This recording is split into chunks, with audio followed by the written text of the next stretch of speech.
Hi ಎಲ್ಲ ವಿದ್ಯಾರ್ಥಿಗಳಿಗೆ Kannada protect ಚಾನಲ್ಗೆ ಸ್ವಾಗತ.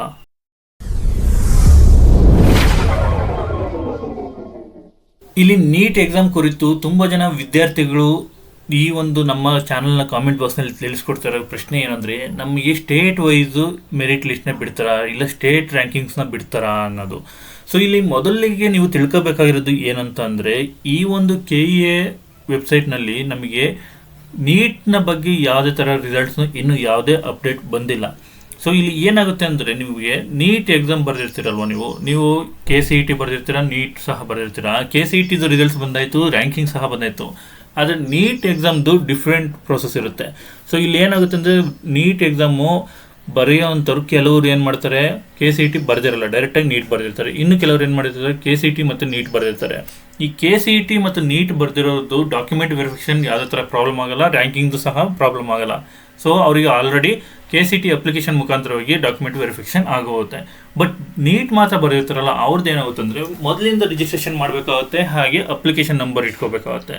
ಸೊ ಇಲ್ಲಿ ಮೊದಲಿಗೆ ನಿಮಗೆ ಅರ್ಥ ಆಗಬೇಕಾಗಿರೋದು ಏನು ಅಂದರೆ, ಸೊ KEA ಕಡೆಯಿಂದ ಸೊ ನೀಟ್ ರಿಸಲ್ಟ್ಸು ಯಾವುದು ಡೀಟೇಲ್ಸು ಇರೋದಿಲ್ಲ. ಅಂದರೆ ನೀಟ್ ಬರೆದಿರೋಂಥ ವಿದ್ಯಾರ್ಥಿಗಳ ಡೀಟೇಲ್ಸ್ ಯಾವುದು ಇರೋದಿಲ್ಲ. ಬಿಕಾಸ್ ಇದು ಕೇಂದ್ರ ಎಕ್ಸಾಮ್ ಆಗಿರುತ್ತೆ. ಸೊ ನೀಟ್ನ ಡೀಟೇಲ್ಸ್ ಬೇಕು ಅಂದರೆ NTA ಕಡೆಯಿಂದ ಇವರು KEA ಕಡೆಯವರು ಫೆಚ್ ಮಾಡ್ಕೋಬೇಕಾಗುತ್ತೆ. ಸೊ ಇಲ್ಲಿ ಏನಾಗುತ್ತೆ ಅಂದರೆ, KEA ಕಡೆಯಿಂದ ಒಂದು ಹೊಸ ಲಿಂಕ್ನ ಬಿಡ್ತಾರೆ. ಲಿಂಕ್ನ ಬಿಟ್ಟ ನಂತರ ನೀಟ್ ಎಕ್ಸಾಮ್ ಬರೆದಂಥವ್ರು ಅಂದರೆ KCET ಮತ್ತು ನೀಟ್ ಬರೆದಿರ್ತಾರೆ, ಅವ್ರ ಅವಶ್ಯಕತೆ ಇರಲ್ಲ. ಸೊ ಅವ್ರದ್ದು ಪ್ರೋಸೆಸ್ ಆಮೇಲೆ ಹೇಳ್ತೀನಿ ನಾನು.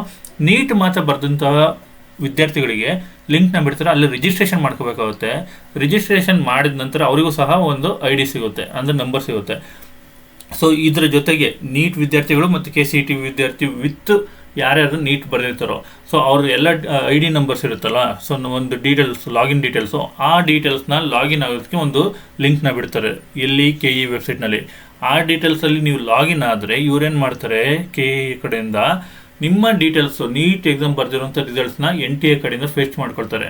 NTA ಅಂದರೆ ನಾನು ಆಲ್ರೆಡಿ ತಿಳಿಸಿದಾಗೆ ಎಲ್ಲ ಸ್ಟೇಟ್ಸ್ದು ರಿಸಲ್ಟ್ಸು ಅಲ್ಲಿರುತ್ತೆ. ಸೊ ಇವ್ರೇನು ಮಾಡ್ತಾರೆ, ರೀಗ್ರೂಪ್ ಮಾಡಿಬಿಟ್ಟು ಎಲ್ಲ ರಿಸಲ್ಟ್ಸ್ನು ಸ್ಟೇಟ್ ವೈಸ್ನ ರಿಲೀಸ್ ಮಾಡ್ತಾ ಬರ್ತಾರೆ. ಮೀನ್ಸ್ ಕರ್ನಾಟಕ ಸ್ಟೇಟ್ಗೆ ರಿಸಲ್ಟ್ ಬಿಡೋದು. ಸೊ ಈ ಒಂದು ಲಿಂಕ್ನ ಮುಖಾಂತರವಾಗಿ ನಾವು ಎಲ್ಲ ಡೀಟೇಲ್ಸ್ನು ಫೆಚ್ ಮಾಡ್ಕೋಬೋದು. ಇದು ಬಿಟ್ಟ ನಂತರವೇ ನಮಗೆ ಸ್ಟೇಟ್ ವೈಸ್ ರಿಸಲ್ಟ್ಸ್ ಅಂದರೆ ಮೆರಿಟ್ ಲಿಸ್ಟ್ನ ಬಿಡಲಾಗುತ್ತೆ.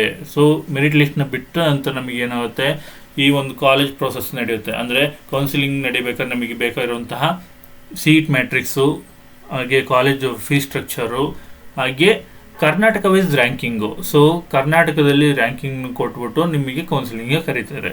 ಸೊ ಈ ರೀತಿಯಾಗಿ KEA ಕಡೆಯಿಂದ ನಿಮಗೆ KCET ಮತ್ತು ನೀಟ್ ಬರೆದಂತಹ ಮತ್ತು ಬರೀ ನೀಟ್ ಬರೆದಂಥ ವಿದ್ಯಾರ್ಥಿಗಳಿಗೆ ಮೆರಿಟ್ ಲಿಸ್ಟ್ ಬಿಡುವಂಥ ಪ್ರೋಸೆಸ್ ಇದಾಗಿರುತ್ತೆ. ಸೊ ಇನ್ನು ಯಾವುದೇ ತರಹ ನಿಮಗೆ KCET ಅಥವಾ ನೀಟ್ ಅಥವಾ ಯಾವುದೇ ಥರ ಎಜುಕೇಷನ್ದು ಯಾವ್ದಾದ್ರು ವೀಡಿಯೋ ಬೇಕು ಅಂದರೆ ನಮಗೆ ಕಮೆಂಟ್ ಬಾಕ್ಸಲ್ಲಿ ತಿಳಿಸ್ಕೊಡಿ, ನಾನು ವೀಡಿಯೋ ಮಾಡಿಕೊಡ್ತೇನೆ. ಹಾಗೆ ಯಾವುದೇ ಥರ ಅಪ್ಡೇಟ್ ಇತ್ತು ಅಂದ್ರೆ ವೀಡಿಯೋದಲ್ಲಿ ತಿಳಿಸ್ಕೊಡ್ತೀನಿ. ಜೈ ಕರ್ನಾಟಕ. ಮತ್ತೆ